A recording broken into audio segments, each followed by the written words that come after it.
예, 반갑습니다. 오늘 사도행전 함께 살펴보도록 하겠습니다. 여러분, 사도행전은 우리가 낯설지 않고요. 그 내용들을 많이 알고 있기 때문에 내용에 대한 설명들을 하나하나 할 필요는 없을 것 같고요. 저희가 한 3시간 동안 사도행전 전체를 살펴봐야 되기 때문에 중요한 내용들을 중심으로 해서 진행하도록 하겠습니다. 그 사도행전을 한 문장으로 정리하게 되면 세상을 어지럽혔던 성령 받은 사도들의 선교 여행기다. 이렇게 말할 수 있죠. 여러분, 사도행전 17장 6절에 보시게 되면 그 사도들의 복음 전파를 반대했던 사람들이 이 사도들을 고발하면서 내걸었던 내용이 바로 천하를 어지럽힌다는 거예요. 자, 여러분, 왜 기독교 복음이라고 하는 것이 천하를 어지럽히는 행동으로 묘사가 되었을까요?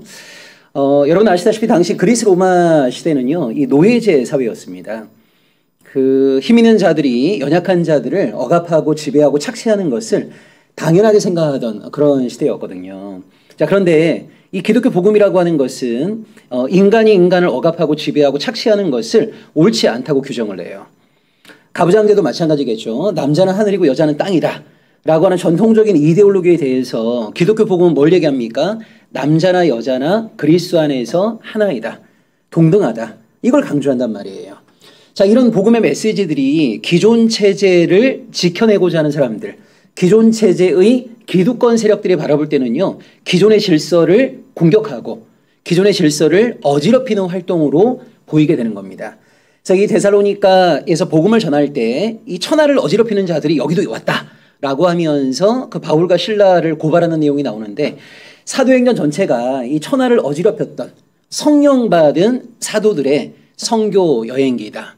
그리고 1장부터 여러분 28장까지 있는데요. 이 모든 이야기는요, 예수님이 말씀하셨던 사도행전 1장 8절 말씀의 성취라고 할 수가 있습니다. 성령이 너에게 임하시면 너희가 권능을 받고, 여기 권능이라고 하는 것은 어떤 겁니까? 나의 이기심과 욕망을 십자가에 못 박을 수 있는 권능인 거죠.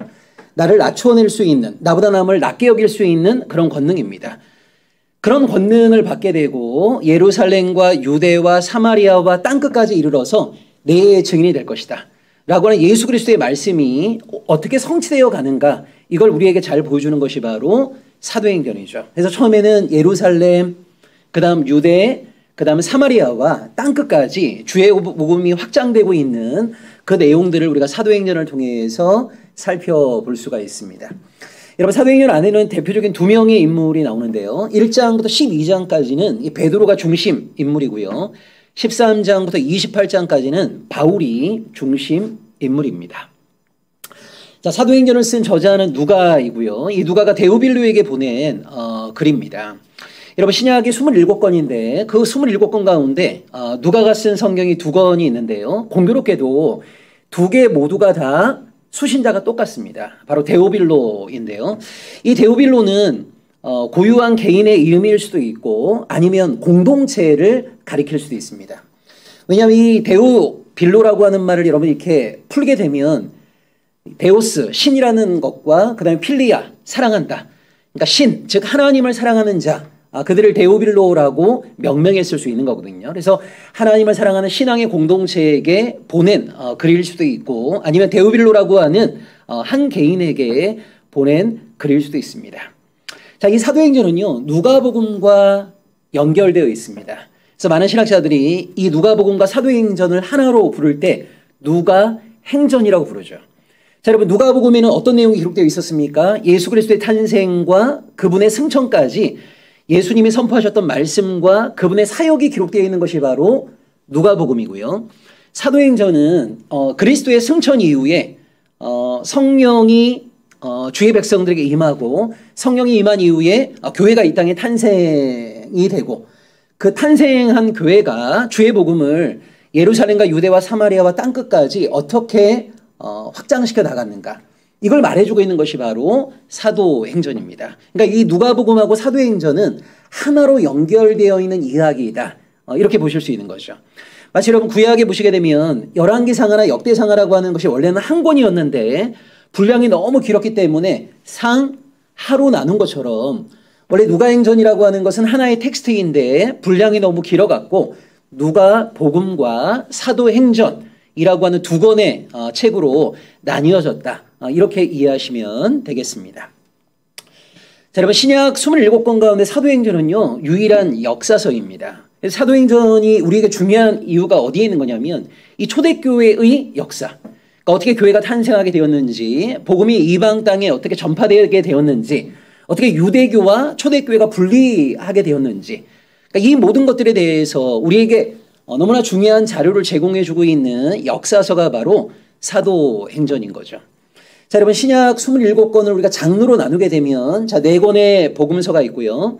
그 다음에 1권의 역사서가 있고, 그 다음에 21권의 서신서가 있습니다. 그 다음에 1권의 묵시록, 요한계시록이 있죠. 자, 이 신약의 배치는요, 이 신약 본문이 쓰여진 시점에 따라서 배치된 것이 아닙니다. 여러분 신약의 배치는 철저하게 70인경의 배치를 따르고 있다. 자, 여러분 보세요. 유대인들이 갖고 있는 히브리어 성경은요, 성경을 3개의 장르로 구분합니다.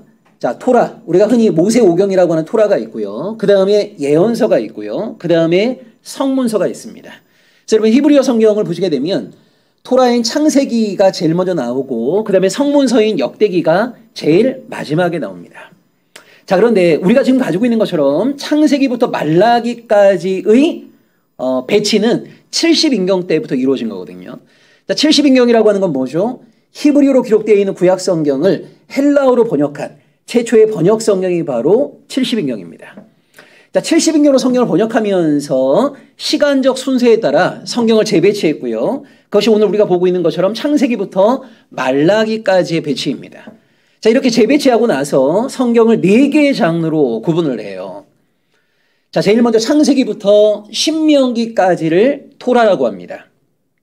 자, 그 다음에 여호수아부터 에스더까지를 역사서라고 합니다. 그 다음에 욥기부터 아가까지를 시가서라고 하죠.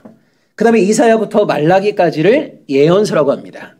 자, 이 4개의 장르 배치 순서를 그대로 따르고 있는 것이 바로 신약이다. 이렇게 이해하시면 되겠습니다. 자, 토라에는 뭐가 나옵니까? 여러분 창세기부터 신명기까지의 토라에는요, 하나님의 구원 사건인 출애굽 사건과 하나님의 말씀인 십계명과 율법이 나오죠. 자, 하나님 대신 예수 그리스도의 구원 사건과 그리스도의 사역과 말씀을 기록하고 있는 게 뭐죠? 복음서입니다. 그래서 토라가 제일 먼저 나오는 것처럼 복음서를 제일 앞에 배치했고요. 자, 그 다음에 토라 다음에 여호수아부터 에스더까지가 역사서이죠. 그래서 역사서인 사도행전이 복음서 다음에 배치가 된 겁니다. 자, 역사서 다음에 욥기부터 아가까지는 시가서입니다. 이 시가서에 대응하는 것이 바로 21권의 서신서죠. 여러분 서신서는 크게 3개로 나뉠 수가 있는데요. 하나가 바울 서신이고, 또 하나가 공동 서신이고, 또 하나가 요한 서신입니다. 자, 이 바울 서신, 요한 서신이라고 하는 것은요, 이 발신자의 이름에 따른 분류인 거죠. 자, 바울이 특정한 교회나 특정한 개인에게 보낸 편지가 바로 바울 서신입니다. 자, 요한이 특정한 개인이나 특정한 교회 공동체에 보낸 것이 바로 요한 서신입니다. 자, 공동 서신이라고 하는 것은요, 누가 보냈느냐가 중요한 것이 아니라 편지를 받는 수신자들이 여럿이라는 거예요. 공동의 수신자에게 보냈다는 거예요. 그래서 공동 서신입니다. 자, 이렇게 서신서가 21권이 나옵니다. 자, 그 다음에 70인경의 제일 마지막에 배치된 게 뭡니까? 이사야부터 말라기까지의 예언서입니다. 자, 이 예언서에 대응하는 것이 바로 요한계시록이란 말이죠. 자, 그래서 우리가 지금 가지고 있는 27권의 신약 성경 가운데 쓰여진 시점으로 보게 되면 가장 먼저 쓰여진 것이 바로 바울 서신이에요. 근데 왜 마태복음부터 요한계시록의 순서로 배치되어 있는가? 자, 이것은 70인경의 장르 배치 순서를 그대로 따르고 있다. 자, 27권의 신약 성경 가운데 유일한 역사서는 사도행전밖에 없다. 그래서 이 사도행전이 초기 기독교의 역사를 연구하는 데 있어서 가장 중요한 자료이다라고 말씀드릴 수 있습니다. 여러분 사도행전을 우리가 이해하는 데 있어서 하나 꼭 기억하셔야 될 것이 이 초대교회가 직면했던 신학적인 대립이 크게 2가지가 있습니다. 자, 초대교회 바깥에서는요, 이 유대교와의 신학적인 갈등이 있었어요. 자, 유대교와 초대교회가 신학적으로 갈등하게 된 가장 중요한 이유는 바로 메시아에 대한 이해의 차이였습니다. 자, 정통 유대교에서는요, 아직까지 메시아가 임하지 않았다. 하나님께서 메시아를 이스라엘 백성들에게 보내시지 않았다. 자, 이게 정통 유대교의 입장이었고, 초대교회는 나사렛 예수가, 너희 유대인들이 십자가에 못 박아 죽였던 그 나사렛 예수가 바로 하나님이 보내시기로 약속하셨던 메시아이다. 그러니까 이 메시아 이해의 차이가 초대교회와 유대교회의 가장 중요한 신학적인 대립이었어요. 여러분, 초대교회 역사를 보시게 되면 이 초대교회와 유대교가 갈등할 수밖에 없었던 네 가지 중요한 이유가 있습니다. 자, 첫째가 뭐냐면요. 유대교와 초대교회는 같은 성경을 보았지만 이 성경 해석의 차이가 드러난 겁니다. 대표적인 것이 어떤 거예요? 이사야 53장 같은 본문인 거죠. 여러분, 유대인들이 그 오랜 세월 동안 이사야 53장을 읽으면서 이사야 53장에 뭐가 나옵니까? 고난받는 어린 양이 나와요. 사람들에게 버림받고 매를 맞고 죽임을 당하는 고난받는 어린 양에 대한 이야기가 이사야 53장에 나옵니다. 자, 이사야 53장을 유대인들이 수백 년의 세월 동안 읽으면서도 이것을 메시아에 대한 예언이라고 생각해 본 적이 한 번도 없어요. 왜냐하면 여러분, 정통 유대인들은 어떤 메시아를 꿈꾸고 소망했습니까? 정치, 군사적인 메시아. 아수르, 바벨론, 페르시아, 헬라, 로마 제국에 이르기까지 700년 동안 여러분 이스라엘이 식민 지배를 받았거든요. 그 식민 지배의 기간이 길어지면 길어질수록 이스라엘 백성들의 간절한 소망이 뭐였겠어요? 민족의 독립과 해방이었어요. 근데 아무리 봐도 자신들이 갖고 있는 역량을 가지고 이 제국의 압제로부터 독립하는 것은 불가능합니다. 그러니까 점점점 이스라엘 백성들은요, 하나님이 보내시기로 약속하신 메시아, 그 메시아에 대한 어떤 소망들이 커져갔단 말이에요. 그래서 메시아를 하나님께서 이 땅에 보내주시면 그 메시아가 이스라엘을 압제하고 있던 제국을 물리치고 이스라엘을 세계 만방에 우뚝 세워줄 거라고 기대했단 말이에요. 자, 그런 정치 군사적인 메시아를 기다리고 있던 유대인들의 관점에서 이사야 53장에 나오는 것처럼 메시아가 이스라엘 백성들에게 버림을 받는다거나 매를 맞는다거나 죽임을 당한다라고 하는 것은 있을 수 없는 이야기였던 거죠. 자, 근데 초대교회는요, 이사야 53장을 읽으면서 예수 사건을 통해서 이사야 53장을 새롭게 해석하게 된 겁니다. 그래서 하나님께서 메시아를 이 땅 가운데 보내셨지만 당신의 백성들이 그 메시아를 환영하지 않았다. 이 어두운 세상 가운데 하나님께서 참된 빛을 보내주셨지만 어두움에 익숙한 백성들은 그 빛을 환영하지 않았다. 도리어 그 메시아를 십자가에 못 박아 죽였다. 이것이 바로 초대교회의 해석이었단 말이에요. 그래서 이 예수 사건을 경험하고 나서 초대교회인들이요, 구약 성경을 다시 읽으면서 그동안 자신들이 포착하지 못했던 이 메시아에 대한 예언들을 하나 둘 포착해내기 시작한 거예요. 그러니까 똑같은 성경을 읽었지만 이제 유대교와 초대교회의 성경 해석에 차이가 일어나게 된 겁니다. 자, 이것 때문에 초대교회와 유대교가 이제 신학적인 갈등을 하게 되었고요. 자, 두 번째는 이 여성에 대한 이해의 차이입니다. 여러분, 유대교는 철저하게 남성 중심의 종교이거든요. 자, 유대교에서 가장 중요한 종교적인 장소가 어디입니까? 성전입니다. 또한 회당입니다. 여러분, 성전이라고 하는 것과 회당이라고 하는 곳은요, 철저하게 남성 중심의 공간이란 말이에요. 자, 이스라엘 여인이라 하더라도 그 여인들은요, 여인의 뜰이라고 하는 공간에만 머물러 있어야 됩니다. 이스라엘 남성들이 모일 수 있는 공간에 여인이 가서는 안 됩니다. 그러니까 철저하게 남성 중심의 종교. 자, 하나님의 말씀인 토라는 누구만 배울 수 있습니까? 성인 남성들이 배울 수 있는 거죠. 여성들은 랍비로부터 토라를 직접 배울 수 없었어요. 자, 이렇게 철저하게 남성 중심적인 종교였던 유대교와 달리 초대교회는 바울이 갈라디아 3장 28절에 뭐라고 얘기합니까? 남자와 여자가 그리스도 안에서 하나이다. 이 여성의 위상을 지극히 격상시켰던 곳이 어디냐면 초대교회입니다. 자, 그다음에 세 번째, 여러분, 유대교는요 철저하게 이 성전 중심적 사고를 가지고 있었단 말이에요. 자, 성전은 어떤 곳입니까? 성전은 하나님의 집인 거죠. 하나님을 만나기 위해서는 성전을 가야 되는 거죠. 자, 그런데 초대교회는 뭘 주장했습니까? 우리가 그리스도의 이름으로 두세 사람이 모인 그곳에 주님이 함께 하신다.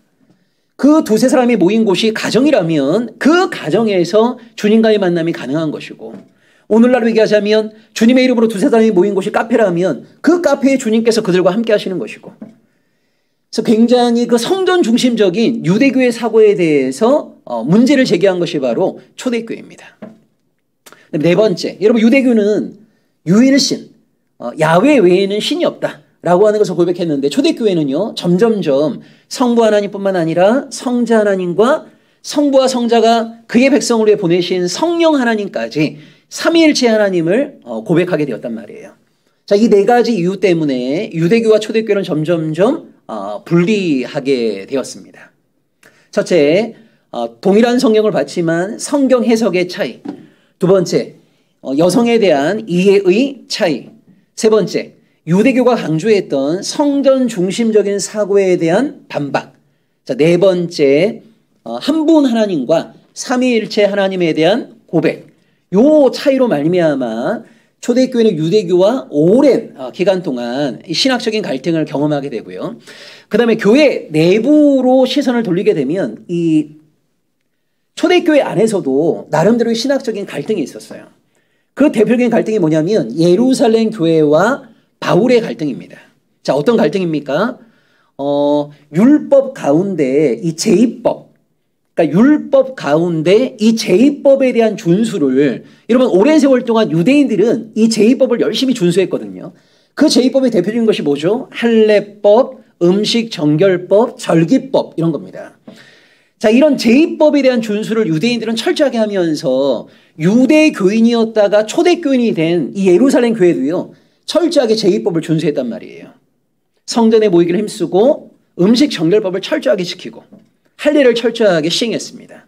자, 그런데 이방인이었던 사람들 가운데 예수 그리스도를 믿는 자들이 생겨난 거예요.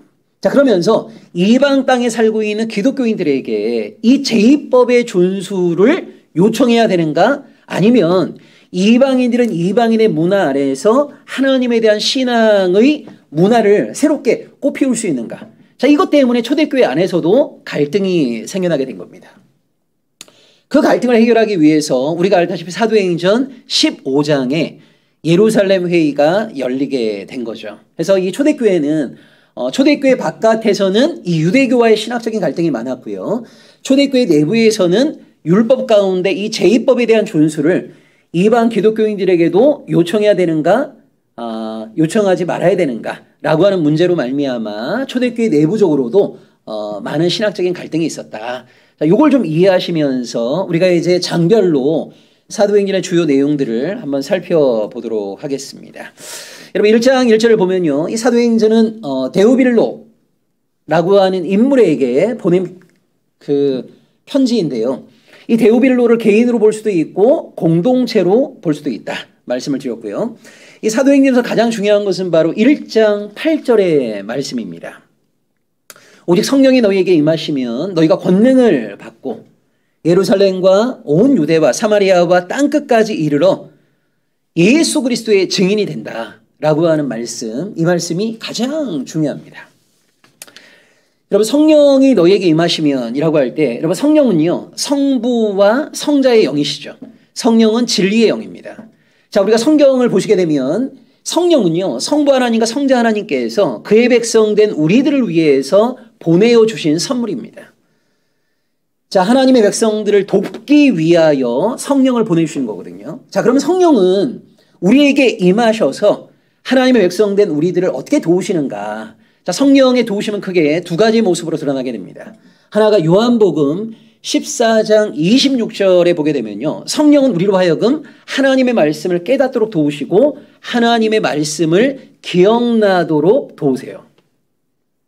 우리가 인생을 여러분 살다 보면 하나님의 뜻이 어디에 있는지, 또 성경을 읽거나 묵상할 때 이 본문이 말하고 있는 하나님의 그 진리가 무엇인지 우리가 간절히 알고 싶은 열망이 생기지 않습니까? 자, 그때 우리로 하여금 하나님의 뜻을 너무나 간절히 알기 원하는 우리에게 하나님의 뜻을 깨닫도록 도와주시는 분이 누구냐면 성령 하나님이시란 말이에요. 그다음 두 번째, 성령 하나님은요, 자, 우리가 하나님의 뜻을 깨달아 알게 되면 진짜 하나님의 백성이라면 하나님의 뜻대로 살고자 하는 간절한 소망이 생겨나게 되어 있어요. 자, 그런데 여러분 하나님께 순종하고자 하게 되면 우리가 뭘 경험하게 되냐면 나라고 하는 한 존재가 가지고 있는 이 역량의 한계. 또 때로는 이 순종하고 싶은 생각은 많이 있지만 우리의 몸 자체는 하나님의 뜻대로 살기를 거부하는 죄의 지배를 받고 있는 우리의 어떤 육신적인 습관들, 어떤 관성들, 이것들을 또 경험하게 돼요. 그러니까 하나님의 뜻은 깨달아 알았는데 이 하나님의 뜻대로 순종하고자 할 때 우리의 한계와 우리의 연약함을 깨닫게 된단 말이에요. 자, 이때 성령 하나님은요, 하나님께 순종하고자 하는 백성들을 도와주십니다. 그래서 우리의 순종을 도와주세요. 하나님께 온전히 순종하며 살 수 있도록 우리에게 힘을 주신단 말이에요.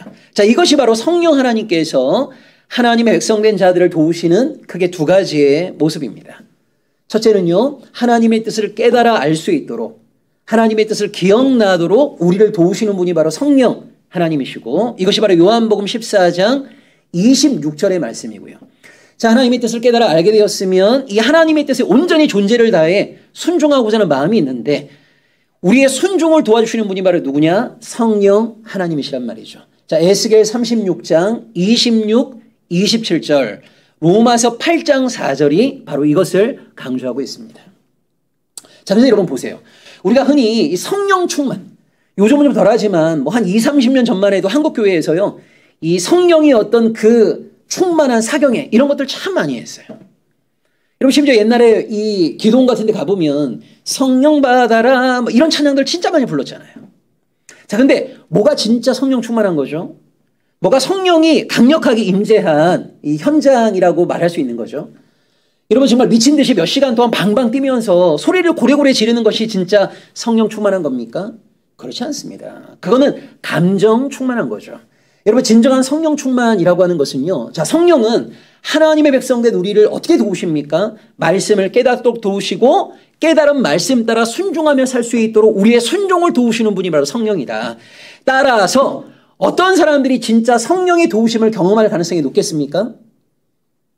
여러분 어떤 사람이 성령의 도우심을 경험할 가능성이 높겠어요? 성령은 우리로 하여금 하나님의 말씀을 깨닫도록 도우시는 거니까 우리가 하나님의 말씀을 알고자 하는 열망이 많을수록 하나님의 뜻을 깨우쳐 주시는 성령의 도우심을 경험할 가능성이 높겠죠. 자, 그다음에 성령은요, 우리의 순종을 도우시는 하나님이시기 때문에 우리가 하나님께 온전히 순종하고자 할 때 성령의 도우심을 경험할 가능성이 높을 수밖에 없는 거예요. 자, 어떤 사람이 진짜 성령 충만한 사람입니까? 하나님의 말씀으로 충만한 사람이 성령 충만한 거죠. 자, 어떤 사람이 성령 충만한 사람입니까? 하나님에 대한 순종 충만한 사람이 바로 성령 충만한 사람인 거죠. 그러니까 우리 한국교회 안에서는요, 여전히 뭔가 좀 감정적으로 업돼 있는 그런 감정 충만을 성령 충만과 동일시하는 경향들이 많이 있는데, 여러분 성경적으로 보게 되면 성령 하나님은 이 땅을 살아가고 있는 당신의 백성을 돕기 위해서 성부 하나님과 성자 하나님께서 보내시는 선물이세요.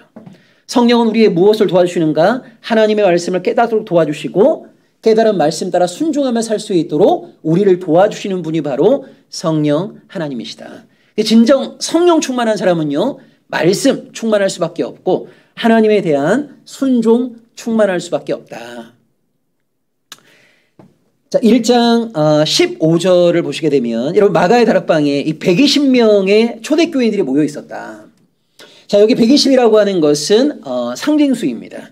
자, 120을 풀게 되면 12 곱하기 10이 되겠죠. 여러분 당시 유대인들은요, 어느 지역에 회당을 건설하기 위해서는 20세 이상의 성인 남성 10명이 있어야 된다고 봤습니다. 자, 초대교회는요, 이런 남성 중심적인 유대교와 달리 남성과 여성을 하나님 앞에서 동등한 주체적인 존재로 이해했다고 그랬죠. 자, 마가의 다락방에 120명의 초대교인들이 모였는데요. 이 120이라고 하는 숫자는 12지파 가운데 한 지파당 10명씩. 그러니까 바꿔 얘기하자면 그 한 지파에 새로운 회당이라고 할 수 있는 교회 공동체를 건설할 수 있는 사람들이 모여 있다는 거예요. 그러니까 새로운 이스라엘 12지파 그리고 한 지파당 10명씩 그 총 120명이 되겠죠. 이 회당을 대신할 수 있는 새로운 교회 공동체를 건설할 수 있는 인원이 이 마가의 다락방에 모여 있었다라고 하는 것을 1장 15절이 우리에게 알려줍니다. 자, 2장에서는 오순절날 이 성령의 임재, 그 성령의 임재를 통해서 초대교인들이 방언을 하는 그리고 그것을 보고 깜짝 놀란 사람들에게 베드로의 명설교가 바로 2장에 나옵니다. 여러분, 오순절 성령 강림 사건은요, 이 초대교회를 새롭게 만드는 가장 결정적인 사건이라고 할 수가 있어요. 여러분, 복음서를 보시게 되면 예수님을 따르던 12제자는요, 예수님이 십자가에 못 박혀 죽임당하실 때까지 예수님을 오해하고 있었습니다. 그럼 마가복음을 보시면 8장, 9장 이런 데 보시게 되면요, 예수님이 예루살렘으로 올라가실 때 제자들이 예수님을 따라 올라가긴 해요. 그런데 제자들끼리 뭘 가지고 토론합니까? 누가 크냐? 그러니까 한마디로 자기들 딴에 서열을 정하는 거죠. 자, 왜 서열을 정합니까? 제자들에게도 어떤 기대가 있었습니까? 예수님이 예루살렘에 입성하시게 되면 로마의 8군단을 무찌르고 이스라엘을 로마의 압제로부터 해방시켜 주실 것이다. 그리고 예수님이 천하 만국을 호령하는 황제가 되실 것이다. 그 예수님이 황제가 되는 순간 제자들의 서열에 따라서 예수님이 이렇게 말씀해 줄 거라는 것을 기대했어요. 야, 너 메소포타미아 다스려. 너 이집트 다스려. 너 아람 다스려. 그 여러분, 야고보와 요한 형제는요, 예수님께 몰래 와서 이 자리 청탁을 하지 않습니까? 당신이 황제로 등극하실 때 우리 한 사람은 우의정에 앉혀주시고 한 사람은 좌의정에 앉혀달라고. 그러니까 제자들끼리 그런 서열을 정하는 논쟁을 했단 말이에요. 한마디로 얘기하자면 제자들도 예수님을 일반적인 유대인들이 갖고 있었던 것처럼 정치 군사적인 메시아로 오해를 했던 거예요. 그런데 예수님이 무력하게 사로잡히시고 그 다음에 십자가에 달려 죽임당하시는 현장에서 제자들은요, 대부분 다 예수를 부인하고 예수를 떠났어요. 자, 그리고 요한복음을 보시게 되면 부활한 예수님이 제자들을 만납니다. 근데 요한복음 21장에 보면 부활한 예수를 만난 이후에도요, 제자들은 여전히 무기력합니다. 제자들끼리 막 이런 대화를 나눕니다. 너 오늘 뭐 할래? 그냥 고기나 잡아야 되겠다 라고 하면서 예수를 만나기 이전의 삶으로 회개한 모습을 보여주고 있죠. 자, 근데 이렇게 무력했던 제자들이 예수님이 승천하시고 예수님의 약속을 기다리면서 마가의 다락방에서 함께 기도하며 신앙의 공동체를 일궈냈단 말이에요. 자, 그때 오순절날 성령이 임했어요. 자, 그러면서요, 이때부터 제자들은요, 완전히 새로운 존재로 변화되어집니다. 특별히 사도행전 4장을 보시게 되면 대제사장이 베드로와 요한에게 이렇게 엄포를 놓거든요. 너희 한 번만 더 예수가 부활했다는 말을 하면 가만두지 않겠다고. 여러분, 이전에 베드로였다면 어떻게 말했겠어요? 다시는 말하지 않겠습니다라고 아마 각서를 썼을 거예요. 그대로 베드로가 사도행전 4장 19절에 보면 뭐라고 얘기합니까? 내가 하나님의 말씀을 듣는 것과 당신의 말을 듣는 것 가운데 뭐가 하나님 앞에서 옳은 일인가를 말해보라고 하면서 도리어 베드로가 대제사장을 훈계한단 말이에요. 여러분, 죽음을 두려워하지 않는 새로운 존재로 변화되어진 거죠.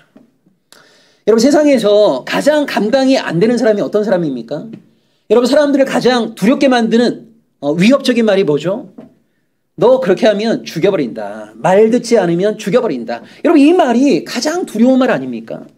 그러니까 사람들에게 이 죽음에 대한 공포, 죽음에 대한 두려움, 이것만큼 사람들을 벌벌 떨게 만드는 게 없단 말이에요.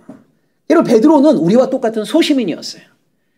그래서 예수가 재판받으실 때에 예수와 함께한 사람인 것이 드러날까 봐 베드로는 예수와의 관계를 3번이나 부인하지 않았습니까? 전형적인 소시민이었단 말이에요. 근데 사도행전 4장에 와보면 이런 베드로가 완전히 새로운 인물로 변화되어졌어요. 여러분, 베드로뿐입니까? 사도행전 2장과 4장에 보면요, 초대교인들 대다수가 물질을 유무상통하는 공동체를 만들어낸 거예요. 사람들이 완전히 변화된 거죠. 여러분, 사람들은요, 내 것이라고 하는 거 철저하게 지켜내려고 합니다. 그리고 남의 것도요, 내 것 만들려고 하는 것이 바로 일반적인 이기적인 인간의 모습이에요. 자, 그런데 초대교인들은요, 내 것을 기꺼이 우리의 것으로 내어놓았어요. 그것이 어떻게 가능했습니까? 나에게 주어진 모든 물질이 하나님의 것임을 고백하게 된 거죠. 그리고 하나님이 원하시는 바대로 이것을 사용해야 된다고 하는 것을 받아들이게 된 거죠. 그러면서 물질을 유무상통하는 너무나 아름답고 멋진 공동체를 일궈냈잖아요. 여러분, 한마디로 얘기하자면 성령 강림 이후에 베드로를 비롯한 모든 초대교인들은요, 새로운 존재로 변화되어진 거예요. 고린도후서 5장 17절. 그런즉 누구든지 그리스도 안에 있으면 새로운 피조물이다. 이 말씀이 현실이 된 거죠. 자, 어떻게 이렇게 베드로를 비롯한 모든 초대교인들이 이렇게 놀라운 변화를 일궈낼 수 있었을까? 이것을 이해하려면요, 여러분 꼭 보셔야 될 말씀이 요한복음 16장 7절의 말씀입니다. 자, 요한복음 16장 7절을 한번 보시면, 자, 예수님이 제자들에게 이런 말씀을 하십니다.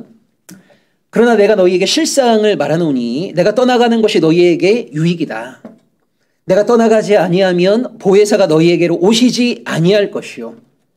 가면 내가 그를 너희에게로 보내겠다라고 주님 말씀하세요. 자, 주님이 제자들을 곧 떠난다고 하니까요, 이 제자들은요, 마치 부모 없는 고아처럼 이 땅에 마치 내버려둠을 당한 것처럼 얼마나 힘들었겠어요. 그때 주님이 제자들을 위로하시며 사실은 말씀이 뭐냐면, 내가 너희를 떠나가는 것이 너희에게 유익하다는 거예요. 왜요? 태초부터 성부 하나님과 함께 하셨던 하나님이신 예수 그리스도가 제자들을 떠나서 어디로 가시는 겁니까? 원래 그분이 계셨던 그 자리. 그래서 하나님에게로 돌아가게 되면 하나님 보좌 우편에서 하나님과 더불어서 온 우주 만물을 통치하시게 된단 말이에요. 그리고 예수 그리스도가 하나님에게로 돌아가서 하나님과 더불어서 온 우주 만물을 통치하시게 될 때 제일 먼저 행하시는 사역이 뭐냐면, 이 땅에 홀로 남겨진 당신의 제자들을 위해서 성령을 보내주시겠다는 거예요. 그 요한복음 16장 7절의 말씀이 성취되어진 것이 바로 사도행전 2장인 겁니다. 여러분, 이 성령의 임재라고 하는 것은요, 그러니까 성령의 임재라고 하는 것이 가능하려면 뭐가 전제돼야 되는 겁니까? 이 성령은 누가 보내시는 겁니까? 성부 하나님과 성자 하나님이 보내시는 거죠. 어떻게 성자 하나님이 이 성령을 보내실 수 있는 겁니까? 원래 성자 하나님이 계셨던 그 자리로 돌아가셔야, 그리고 성부 하나님과 더불어서 온 우주 만물을 통치하시게 될 때, 그때 성령 하나님을 보내주시는 거니까요. 이 성령의 임재라고 하는 것은 그냥 내가 배운 적이 없는 놀라운 방언을 하게 된 그 이적 이상의 확신을 초대교인들에게 심어준 거예요. 어떤 확신입니까? 유대인들은 예수를 십자가에 못 박아 죽였지만 그 예수를 하나님이 부활시켜 주셨고, 자신들은 그 부활의 증인이고, 더 중요한 것은 뭐냐면 인간의 몸으로 이 땅에 오신 예수 그리스도는 태초부터 성부 하나님과 함께 이 땅을 창조하시고 온 우주 만물을 다스리셨던, 인간의 역사를 주관하셨던 하나님이심을 초대교인들은 깨달아 알게 된 거예요. 자, 이때부터 세상의 판단보다 하나님의 판단을 더 주목하는 존재로 초대교인들은 완전히 새로운 존재로 변화되어진 겁니다. 여러분, 사도행전 2장의 성령 임재라고 하는 사건이 중요한 이유가 바로 여기에 있습니다. 특별히 여러분, 사도행전 앞부분을 보시게 되면요, 1장, 2장, 3장, 4장 계속 중요한 사건이 벌어질 때마다 베드로의 명설교가 나옵니다. 여러분, 1장을 보시게 되면 가룟 유다가 예수를 배반하기로 예언되어진 시편의 말씀. 그래서 이 유다의 빈자리를 메꿀 수 있도록 마띠아라고 하는 사람을 선출할 수 있도록 주도적인 역할을 담당했던 사람이 누굽니까? 베드로입니다. 그다음에 2장 오순절 성령 강림 이후에 사람들이요, 이른 아침부터 이 사람들 술 취했다라고 조롱할 때 이것이 술 취한 것이 아니라 하나님의 약속이 성취되어진 것이다 라고 하면서 요엘서를 인용하면서 이 오순절 성령 강림 사건을 재해석해낸 사람이 누구죠? 베드로입니다. 여러분, 사도행전 앞부분에 보게 되면 어떤 사건이 벌어질 때마다 이 사건을 말씀의 근거에서 해석해내고 사람들이 꼭 알아야 될 중요한 하나님의 뜻들을 선포하는 일에 가장 주도적인 역할을 담당했던 사람이 바로 베드로임을 알 수가 있어요. 여러분, 옛날 우리 그 한국교회 부흥사 목사님들께서 이 베드로에 대해서 이런 얘기를 참 많이 하셨거든요. 베드로는 무식한 어부이다. 낯 놓고 기억자도 모르는 무식한 어부이다. 이런 얘기를 참 많이 했어요. 여러분 보시면 그 특정 직업군에 대해서 뭐 무식하다라고 하는 수식어를 붙이는 것 자체가 정말 잘못된 거죠. 여러분, 우리가 만약 어촌에 있는 교회라면 그런 얘기를 함부로 할 수 있겠습니까? 근데 평생 어부를 만날 일이 없다라고 하는 어떤 그 상황 속에서 그런 이야기들 막 했는데, 어쨌건 우리가 하나님을 믿는 백성으로서 특정 직업군이나 특정 인물들에 대해서 어떤 부정적인 그 규정을 하는 것은 저는 좋지 않다고 봐요. 정말 잘못된 거죠. 자, 중요한 것은 뭐냐면 여러분 우리가 보통 베드로를 이제 무식한 사람이라고 많이 생각을 하는데 여러분 사도행전 앞부분을 보시게 되면 이 베드로에 대한 우리의 어떤 고정관념을 좀 변화시켜내야 되는 것이 아닌가라는 생각이 듭니다. 자, 베드로는요 중요한 사건이 있을 때마다 이 구약의 말씀들을요 인용해내면서 그 사건들을 설명해내거든요. 그러니까 이 정도로 자유자재로 구약의 말씀을 인용하려면 얼마나 베드로가 하나님의 말씀에 대한 척척 박사였는지 얼마나 말씀을 사모하고 많이 읽었는지를 우리가 알 수 있잖아요. 여러분 당시 이스라엘 공동체 안에서 이렇게 성경에 대해서 해박한 이해를 가진 사람들 율법학자나 서기관들이나 바리새인이 아니라면 이거 불가능합니다. 그 다음에 사도행전 10장을 보시면 이 고넬료 집사람들을 만나러 가기 전에 여러분 베드로가 환상을 보지 않습니까? 그때 하늘로부터 음성에 베드로야 이 짐승들을 잡아먹으라 이렇게 얘기하는데 베드로가 3번이나 우리 주님과 실랑이를 벌이거든요. 그래서 베드로가 뭐라고 항변을 하냐면 내가 어렸을 때부터 이런 부정한 짐승들을 먹지 않았습니다. 그러니까 한마디로 얘기하자면 유대인으로서 음식 정결법을 철저하게 지켰다는 거죠. 그래서 이 율법에 대한 이해, 하나님의 말씀에 대한 이해도 너무나 해박하고 그 다음에 정결법을 철저하게 준수한 것을 보게 되면 베드로가 바리새인이 아니었겠는가라고 추측하는 학자들도 있습니다. 어쨌건 우리가 흔히 생각하는 것처럼 베드로는 무식한 사람이 아니었고요. 하나님의 말씀에 대한 굉장히 해박한 이해를 갖고 있었던 그리고 하나님의 말씀에 순종하는 일을 어렸을 때부터 철저하게 준행했던 그런 인물이었다라고 하는 것을 알 수 있고 특히 사도행전에서 초대교회와 관련해서 중요한 것은 뭐냐면 자 여러분 예수님이 그 12제자와 함께 하실 때는요 예수님이 바로 구심이었죠. 예수님을 중심으로 12제자가 하나의 공동체를 일궈냈습니다. 자, 근데 주님이 승천한 다음에 어떻게 보면 이 구심이 쏙 빠져있는 상황 속에서 그 예수님의 빈자리를 너무나 잘 메꿔준 인물이 바로 사도 베드로라고 하는 것을 알 수가 있어요.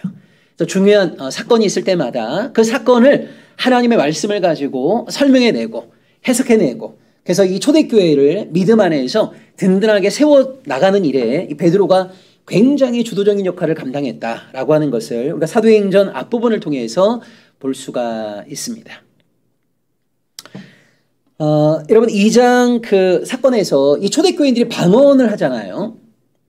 이 성령의 임재 이후에 초대교인들이 방언을 하는데 자, 이 방언이라고 하는 것은요. 그 왜 하나님께서 많고 많은 은사 가운데 이 방언이라고 하는 은사를 초대교인들에게 허락하셨을까? 자, 이것은 예수님이 승천하시면서 이 땅에 남아있는 제자들에게 주셨던 마지막 지상 명령과 연관이 있습니다.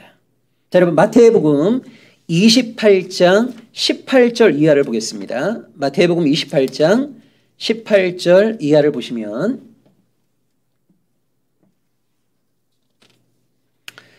자, 주님이 승천을 하시면서 이 땅에 남아있던 제자들에게 어떤 말씀을 주셨습니까?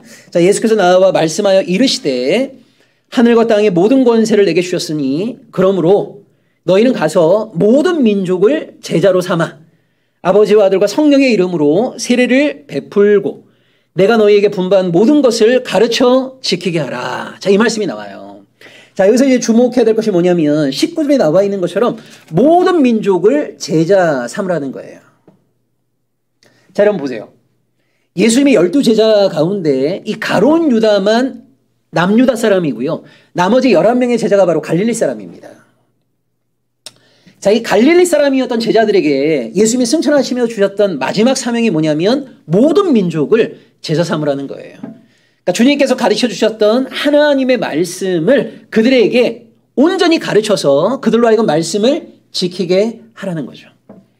자, 이 예수님의 지상 사명을 제자들이 완수해내기 위해서 가장 큰 걸림돌이 뭐였습니까? 바로 언어의 문제인 거죠. 여러분 제자들이 이 예수님의 명령에 순종하기 위해서는요. 자, 외국어 학원에 등록해야 되겠죠. 그래서 한 5년, 10년 동안 열심히 외국어를 공부하고 그리고 어느 정도 이제 소통이 가능하다 싶으면 그 이방 땅을 찾아가야 돼요. 그래서 이방 사람들에게 자신들이 알고 있는 예수 사건에 대해서 이제 설명을 하고 그들을 하나님 나라의 백성으로 초대하는 그런 전도를 할 수가 있는 거예요. 자, 이 문제를 한 방에 해결해 주신 것이 뭐냐면 오순절 성령 강림시 방언 사건인 겁니다.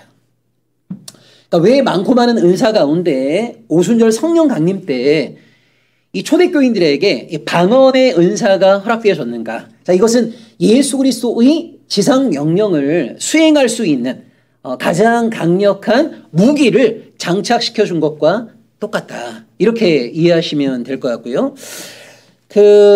이 초대교인들이 방언을 했던 장소가 어디인가와 관련해서 크게 두 가지 주장이 있습니다. 보통 교인들은요, 이 마가의 다락방에서 방언을 하지 않았을까라고 생각을 많이 하는데, 자, 여기에 이제 의문을 제기하는 사람들은 뭐냐면, 만약 마가의 다락방이라고 하는 그 독립된, 한 가정의 다락방에서 초대교인들이 방언을 했다면, 어떻게 오순절을 맞이해서 천하 각국으로부터 왔던 사람들이 초대교인들이 각 나라의 언어로 방언하는 것을 목격할 수 있었을까? 자, 이런 질문이 나올 수 있는 거거든요. 그래서 이 1장에는 마가의 다락방이라고 하는 표현이 나오지만 2장에서는요, 특정한 장소가 명시되어 있지는 않습니다.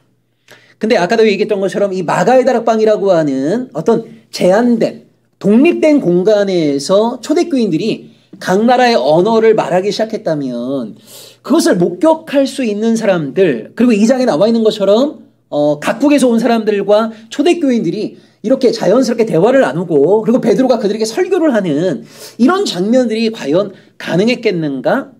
이런 질문이 나온단 말이에요.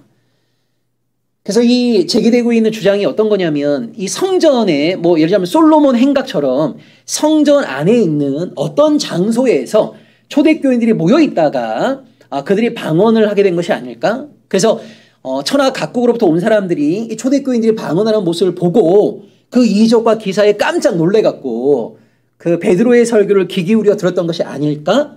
이렇게 해석하기도 합니다. 어쨌건 두 장소 가운데 하나라고 볼 수 있는 거죠. 마가의 다락방이라고 하는 어떻게 보면 초대교회 본부 같은 거기서 오순절 성령 강림 사건을 경험했을 수도 있고, 근데 이 천하 각국으로부터 온 사람들이 초대교인들이 방언하는 것을 목격을 하고 그들과 대화를 나눈 것을 보게 되면 아마 솔로몬 행각처럼 성전 안에 있는 어떤 오픈된 공간에서 초대교인들이 모여 있다가 이 방언을 한 것이 아닐까. 자, 이렇게도 볼 수가 있습니다. 여러분, 오순절 성령 강림 사건을 보면서 우리가 이렇게 생각하시면 안 됩니다. 구약 시대에는 성령의 역사가 없었는데 신약 시대, 특히 오순절 그날 성령의 역사가 최초로 일어났다. 여러분, 그렇지 않습니다. 여러분, 사사기만 보시더라도요, 그 하나님께서 사사들에게 하나님의 영을 임재케 하는 사건들이 많이 나오거든요. 자, 근데 구약에서도 성령의 역사가 있었지만 여러분, 구약에서 임했던 성령의 역사는요, 지극히 개인적이거나 그 다음에 부분적이거나 그 다음에 개인에게 임했다 하더라도 잠정적인 것들이 많이 있어요. 자, 그런데 이 오순절 성령 강림 사건은요, 보편적으로 그곳에 모여있던 하나님의 백성 모두에게 임재한 사건이란 말이죠. 자, 이것이 이제 구약과 오순절 성령 강림 사건의 중요한 차이이다. 이렇게 보실 수 있고요. 자, 3장부터 8장을 보시게 되면 이 초대교회가 유대교로부터 어떻게 분리하게 되었는가, 그 이유와 배경과 역사적인 과정을 잘 보여주고 있습니다. 여러분, 이 2000년 교회 역사를 우리가 보시게 되면 이 초대교회 때부터 하나의 일관된 그 사실을 하나 발견할 수 있어요. 그것이 뭐냐면 그 내부 개혁이 불가능한 역사였다. 자, 어떤 주류 종교 집단이 타락하고 부패했다고 생각해 보세요. 자, 그랬을 때 이것은 옳지 않다. 다시 하나님께 온전히 돌아가야 된다라고 주장하는 정말 새 포도주가 되기를 원하는 일단의 무리들이 탄생하게 됩니다. 자, 근데 문제는 뭐냐면요, 이 새 포도주가 되기를 원했던 이 사람들이 내부 개혁을 통해서 개혁운동이 성공한 케이스는 거의 없어요. 여러분, 초대교회도요, 처음부터 유대교로부터 나오려고 했던 거 아니거든요. 루터와 깔벤과 쯔빙글리, 멜랑이톤 같은 종교개혁가들도 처음부터 우리는 로마 캐톨릭으로부터 나와서 새로운 개신교단을 만들어야 되겠다, 이렇게 생각하는 사람 아무도 없습니다. 자, 근데 결과적으로 유대교로부터 초대교회가 나왔죠. 결과적으로 캐톨릭으로부터 개신교가 나왔습니다. 자, 왜 그런 일이 벌어지게 된 겁니까? 결국은 새 포도주가 되길 원했던 사람들은요, 새 부대를 만들 수밖에 없었어요. 왜 그러죠? 옛 부대 안에 머물고자 하는 사람들이 항상 더 많습니다. 기존의 질서와 체제를 사수하고자 하는 사람들이 항상 더 많아요. 그래서 우리가 뜻을 가지고 어떤 개혁운동의 깃발을 딱 내걸게 되면 많은 사람들이 여기에 동참할 거라고 생각하기 쉬운데, 의외로 기존의 체제와 질서를 숭상하고 그것을 붙잡으려고 하는 사람들이 훨씬 더 많아요. 그래서 이 교회사 2000년의 역사 가운데 내부 개혁이 성공한 케이스는 거의 발견하기 어렵습니다. 그래서 자연스럽게 유대교와 다른 목소리를 초대교회가 지속적으로 제기한 결과 결국은 유대교는 초대교회를 탄압하게 되었고, 그 결과 초대교회와 유대교는 분리의 길을 걷게 되는 이야기, 그것이 바로 3장부터 8장까지 잘 드러나고 있습니다. 여러분 3장에서 보시게 되면 베드로와 요한이 성전에 기도하러 올라가다가 이 지체장애인을 치유하는 장면이 나오거든요. 자, 보시게 되면 여러분 우리 개혁개정도 여전히 좀 변화되지 않은 것 가운데 하나가 이 장애인들에 대한 좀 경멸적인 표현이에요. 여러분 한국 교회 역사를 보시게 되면 우리가 가지고 있었던 그 개혁 성경이라고 하는 것이 1937년, 38년 번역이거든요. 그다음에 그것을 조금 수정한 것이 우리가 지금 보고 있는 개혁 개정입니다. 자, 근데 이 개혁 개정도요, 결과적으로는 1930년대의 번역을 기반으로 하고 있단 말이에요. 자, 1930년대에는 대한민국 사회 전체적으로 어떤 문제가 되지 않았냐면 장애인들에 대해서 대부분 다 좀 비하적인 표현들을 사용했어요. 그것이 전혀 문제가 되지 않았습니다. 그래서 눈먼 자, 병신, 쩔뚝발이 이런 식의 표현들을 사회에서도 썼고 그 사회에서 사용하고 있던 용어들을 그대로 성경 번역 시 사용을 했단 말이에요. 자, 그런데 이 대한민국 사회는요, 시간이 지날수록 점점점 어떤 인권의식이 발달하게 되었어요. 요즘 장애인들 그렇게 부르지 않습니다. 특히 여러분 1988년에 서울 올림픽을 기점으로 해서 이 장애인들에 대한 어떤 그 표현들이 굉장히 많은 변화를 경험하게 되거든요. 그래서 시각 장애인이라든가 지체 장애인이라든가 장애인과 비장애인이라고 한다거나 이런 식의 표현들이 사회에서는 이제 굉장히 일반적인 용어가 됐어요. 근데 문제는 뭐냐면 교회 안에서는 여전히 이 1930년대식의 이런 식의 표현들을 그대로 갖고 있는 겁니다. 저는 조만간 또 개혁 개정을 약간 수정한다라고 하는 뉴스가 나오던데요. 이번에는 제발 이 장애인들에 대한 좀 부정적인 표현들이 좀 수정되었으면 좋겠다라고 하는 간절한 소망이 있습니다. 어쨌든 여러분 이 사도행전 3장에 보시게 되면 베드로와 요한이 성전에 올라가다가 지체장애인을 만났는데 지체장애인은 베드로와 요한에게 돈을 기대하는 거죠. 근데 베드로가 3장 6절에 뭐라고 얘기합니까? 당신이 기대하는 은과 금은 나에게 없지만 내게 있는 것으로 당신에게 주겠다. 그 베드로와 요한에게 있는 게 뭡니까? 예수 그리스도의 이름이란 말이에요. 여러분 초대교회가 힘이 있었던 이유가 바로 여기 있었습니다. 초대교회는 은과 금은 없었지만 예수 그리스도의 이름이 있었어요. 근데 교회가 이후에 로마의 국교가 되고 소위 우리가 얘기하는 교회의 전성시대인 중세시대를 거치면서 교회의 은과 금은 차고 넘쳤죠. 근데 여러분 은과 금이 차고 넘친 교회에는 뭐가 없습니까? 예수의 이름이 없어요. 자, 우리가 이렇게 생각할 수도 있습니다. 예수의 이름도 갖고 있고 은과 금도 풍부한 교회가 되면 안 되나? 여러분 이것은 참 쉽지가 않아요. 은과 금으로 풍부한 교회는요, 이미 예수의 이름, 예수의 능력, 예수에 대한 순종을 상실했을 가능성이 높은 거예요. 그래서 우리 한국교회가 요즘 개혁을 내외부에 걸쳐서 요청받고 있는데 너무 오늘 우리 한국교회 안에 은과 금이 풍부한 것은 아닌가? 정말 교회 안에 꼭 있어야 될 예수의 이름과 예수의 능력과 예수에 대한 순종이 오늘 교회 안에 가득한가? 이것을 저는 회복하는 것이 한국교회 개혁의 가장 중요한 저는 과제라는 생각이 듭니다. 여러분 3장 17절에 보면요, 베드로는 이런 얘기를 합니다. 하나님의 아들이 메시아가 이 땅에 당신의 백성을 찾아오셨는데 결국 당신의 백성들이요 그 하나님의 아들 메시아를 십자가에 못 박아 죽였어요. 예수가 메시아인 것을 알지 못한 거죠. 하나님의 뜻이 어디에 있는가 분별력을 상실한 거죠. 여러분 십자가 사건이라고 하는 것을 한 문장으로 정리하게 되면 누가 예수를 십자가에 못 박아 죽였습니까? 하나님을 가장 사랑한다는 장로들과 대제사장들이, 하나님을 가장 사랑한다는 사람들이 하나님을 하나님의 이름으로 죽인 사건이 바로 십자가입니다. 한마디로 얘기하자면 자신들이 기대하고 소망했던 하나님의 모습하고 이 땅에 우리를 찾아오신 하나님의 모습이 너무 달랐던 거예요. 여러분 구약의 예언서를 보시게 되면 하나님께서 당신의 백성에게 주시는 가장 가혹한 징벌이 뭐냐면 영적 인지 능력의 붕괴입니다. 자, 하나님은요 당신에게 순종하고자 하는 마음이 없는 자들에게는 말씀하지 않습니다. 자, 오랜 세월 동안 하나님의 말씀을 듣지 못하게 되면 말씀의 기근에 시달리게 돼요. 여러분 말씀의 기근에 시달리게 되면 뭐가 하나님의 뜻인지 하나님의 뜻이 아닌지, 뭐가 성령의 역사이고 뭐가 악령의 역사인지 분별력을 상실하게 됩니다. 분별력을 상실하게 되면요 자기 이익에 부합되는 것을 하나님의 뜻이라고 포장하게 돼요. 그리고 자기가 만들어낸 하나님의 뜻을 가지고요 진짜 하나님의 뜻이 우리 가운데 임했을 때 자기가 붙잡고 있는 가짜 하나님의 뜻을 가지고 진짜 하나님의 뜻을 거부하게 됩니다.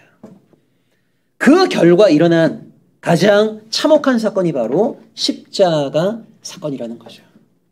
자, 그런 의미에서 우리가 하나님의 백성이라고 할 때 예배를 열심히 드리는 것 정말 중요합니다. 찬양을 뜨겁게 하는 것 정말 중요해요. 기도 생활 게을리하지 않는 거 정말 중요합니다. 그러나 이것보다 훨씬 더 중요한 것 가운데 하나가 뭐냐면 교회 생활을 한 지 30년, 40년이 된 사람들도요. 하나님을 믿노라 고백하는 사람들도요. 자기가 믿고 있는 하나님이 어떤 분인가 1시간, 2시간 말해보라고 그러면 하나님이 우리에게 주신 이 계시의 책인 창세기부터 요한계시록이 무슨 내용으로 기록되어 있는가를 말해보라고 하면 입을 열지 못하는 크리스찬들이 너무 많이 있다는 거예요.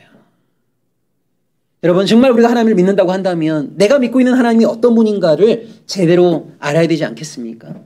그 하나님이 어떤 분인가를 제대로 알고 하나님의 뜻이 무엇인가를 제대로 분별하는 것, 이것이 저는 신앙에 있어서 가장 중요한 우리에게 요청되어지는 그 자세이다라는 생각이 듭니다. 자, 10분 쉬겠습니다.